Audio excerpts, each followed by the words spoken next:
প্রিয় শিক্ষার্থীরা, ANB education চ্যানেলে তোমাদের সবাইকে স্বাগতম জানাচ্ছি। আজ তোমাদের জন্য নিয়ে এসেছি পঞ্চম শ্রেণীর বাংলা একটি কবিতা। কবিতার নাম রৌদ্র লেখে জয়, লিখেছেন শামসুর রাহমান। চলো কবিতাটি পড়ি। বর্গি এলো খাজনা নিতে, মরল মানুষ কত, পুরল শহর পুরল শ্যামল, গ্রাম যে শত শত। কবি বর্গি বলতে বুঝিয়েছেন, আমাদের দেশে যখন, এই ভারতবর্ষে যখন ব্রিটিশদের শাসন ছিল, তখন তোমার মারাঠা দস্যুরা এদেশে এসে লুটতরাজ করত, ঘর বাড়িতে আগুন জ্বালিয়ে দিত, মানুষ মারত। এভাবে তারা আমাদের দেশ থেকে লুটতরাজ করে বিভিন্ন সম্পদ নিয়ে চলে যেত। তাদেরকে বর্গি বলছেন কবি। তারা খাজনা নিতে আসতো, মানুষ মারত, তারা শহর পুড়িয়ে দিত, গ্রাম পুড়িয়ে দিত। এভাবে তাদের লুটতরাজ চলছিল অনেক বছর। হানাদারের সঙ্গে জোরে লড়ে মুক্তি সেনা, তাদের কথা দেশের মানুষ কখনো ভুলবে না। এরপরে ব্রিটিশদের শাসন শেষ হয়, শুরু হয় পাকিস্তানিদের শাসন। এই দেশ তখন ছিল পূর্ব পাকিস্তান।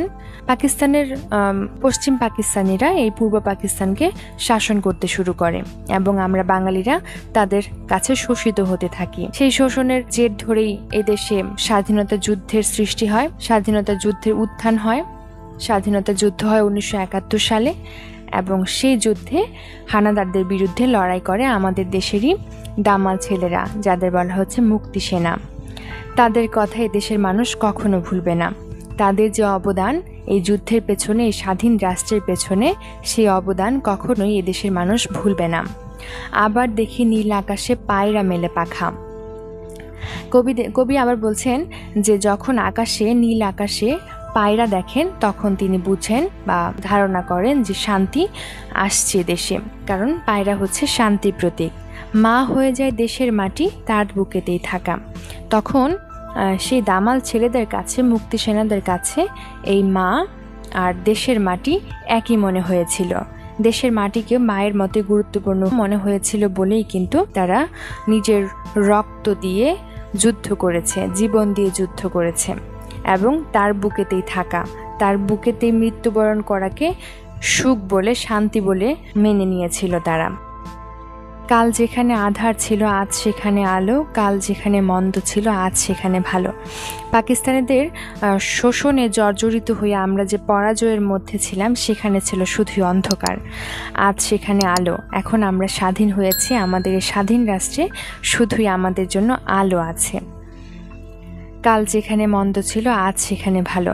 সেই পরাধীন রাষ্ট্রে আমাদের জন্য যা কিছু অকল্যাণ করছিল, আজ আমাদের এই স্বাধীন দেশে আমাদের বাঙালিদের জন্য সব কিছু মঙ্গলকর হয়ে এসেছে, কল্যাণকর হয়ে এসেছে। আমরা আজ স্বাধীন চিন্তা করতে পারি, আমরা আজ বাক স্বাধীনতা পেয়েছি এই স্বাধীন রাষ্ট্রের ফলেই। কাল যেখানে পরাজয়ের কালো সন্ধ্যা হয়, আজ সেখানে নতুন করে রৌদ্র লেখে জয়। কাল যেখানে আমাদের পাকিস্তানি শাসকরা যখন আমাদের শোষণ করত, তখন ছিল আমাদের পরাজয়। সেই পরাজয়ের সময় প্রতিটা সন্ধ্যা কালো হয়ে নেমে এসেছিল আমাদের জীবনে। আজ আমরা যখন স্বাধীন হয়েছি, আমাদের স্বাধীনতাকে আমরা ছিনিয়ে আনতে পেরেছি, তখন এই দেশের প্রতিটি প্রভাত আমাদের জয় নিয়ে এসেছে, আমাদের জয়কে লিখেছে রৌদ্র লেখে জয়। এভাবেই কবি তার কবিতা দ্বারা প্রকাশ করেছেন সেই স্বাধীনতাকে। আমরা জেনে নিব কবি পরিচিতি সম্পর্কে। শামসুর রাহমান। কবি শামসুর রাহমান 1929 খ্রিস্টাব্দের 23 অক্টোবরে পুরনো ঢাকার মাহুতটলিতে জন্মগ্রহণ করেন। তার পৈতৃক নিবাস নরসিংদী জেলার পাড়াতলী গ্রামে। তিনি দীর্ঘদিন সাংবাদিকতা পেশায় নিয়োজিত ছিলেন। তিনি বাংলাদেশের একজন প্রধান কবি। ছোটদের জন্য তিনি অনেক ছড়া, কবিতা ও স্মৃতিকথা লিখেছেন।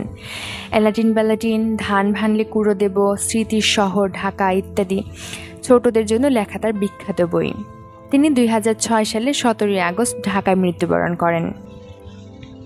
রৌদ্র লেখে জয় কবিতার অনুশীলনী প্রশ্নোত্তর। প্রথমে আছে কবিতার মূল ভাব। 1971 সালে মুক্তিযুদ্ধে বাঙালি জাতি জয়লাভ করে, গণপ্রজাতন্ত্রী বাংলাদেশ নামে এক রাষ্ট্র প্রতিষ্ঠা করে। আগে এদেশের নাম ছিল পূর্ব পাকিস্তান। হানাদার পাকিস্তানি সৈন্যদের সঙ্গে যুদ্ধ করে এদেশের বীর মুক্তিযোদ্ধারা জয়ী হয়েছিলেন।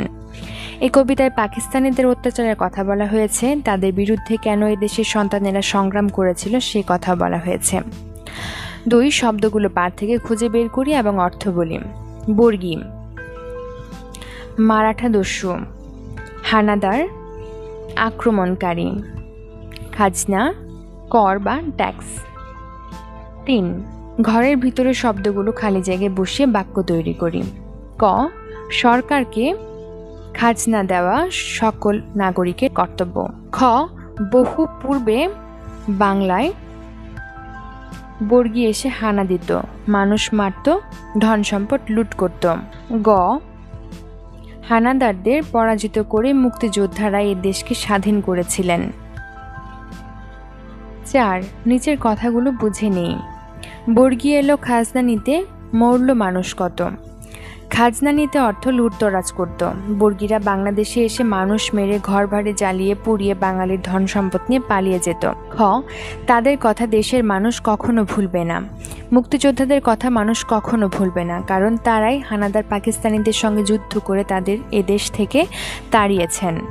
গ, মা হয়ে যায় দেশের মাটি তার বুকেতেই থাকা। মা ও মাতৃভূমি সমান গর্বের, সমান আনন্দের। জননীহীন সন্তান যেমন দুর্ভাগা, যার মাতৃভূমি নেই সেও তেমনি ভাগ্যহীন বা দুর্ভাগা। এর জন্যই মায়ের মতো করে আমরা দেশের মাটিকেও ভালোবাসবো, দেশকেও ভালোবাসবো।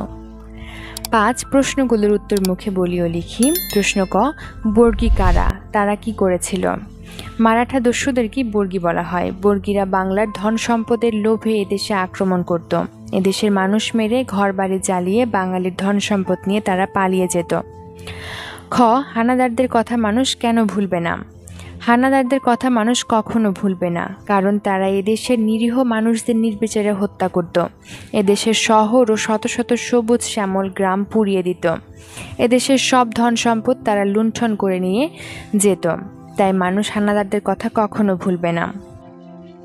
গ, মুক্তিযোদ্ধাদের কথা মানুষ কখনো ভুলবে না কেন? মুক্তিযোদ্ধারা হানাদার পাকিস্তানি সৈন্যদের সঙ্গে যুদ্ধ করে তাদেরকে দেশ থেকে তাড়িয়ে দেশকে স্বাধীন করেছে। তাই বীর যোদ্ধাদের অবদানের কথাই দেশের মানুষ কখনো ভুলবে না। ঘ, মুক্তিসেনারা কাদের সঙ্গে যুদ্ধ করেছিল এবং কেন?